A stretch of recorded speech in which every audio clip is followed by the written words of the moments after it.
കൊല്ലം പത്തനാപുരത്ത് പ്രതിയുമായി പോയ police jeep അപകടത്തിൽപ്പെട്ട് 2 പോലീസുകാർക്ക് പരിക്കേറ്റു. പത്തനാപുരം സ്റ്റേഷനിലെ വാഹനമാണ് മറിഞ്ഞത്. കനത്ത മഴയിൽ വാഹനം നിയന്ത്രണം വിട്ട് മറിയുകയായിരുന്നു. കൊല്ലത്ത് നിന്ന് ഷമീർ അബ്ദുൾ ചേരുന്നു. ഷമീർ, ആർക്കെങ്കിലും കാര്യമായി പരിക്കേൽക്കുന്ന സാഹചര്യം ഉണ്ടായിട്ടുണ്ടോ? എന്താണ് ലഭിക്കുന്ന വിവരങ്ങൾ? ലക്ഷ്മിപത്മ, പുനലൂർ മൂവാറ്റുപുഴ സംസ്ഥാന പാതയിലാണ്, കടയ്ക്കാമണ്ണിലാണ് വൈകിട്ടോടുകൂടി അപകടം ഉണ്ടാകുന്നത്. 2 പോലീസുകാർക്കാണ് പരിക്കേറ്റ്. നിസ്സാര പരിക്കുകൾ മാത്രമാണ് ഉള്ളതാണെന്നാണ് പ്രാഥമികമായി നമുക്ക് അറിയാൻ കഴിയുന്നത്.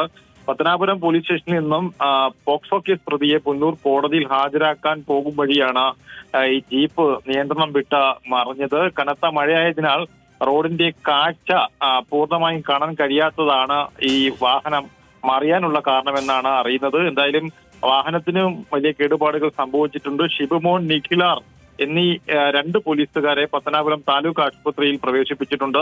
മറ്റൊരു പോലീസ് വാഹനത്തിൽ ഈ പ്രതിയെ പിന്നീട് കോടതിയിൽ എത്തിക്കുകയും ചെയ്തിട്ടുണ്ട്. ഷമീർ അബ്ദുള്ളാണ് വിവരങ്ങൾ പങ്കുവച്ചപ്പോൾ.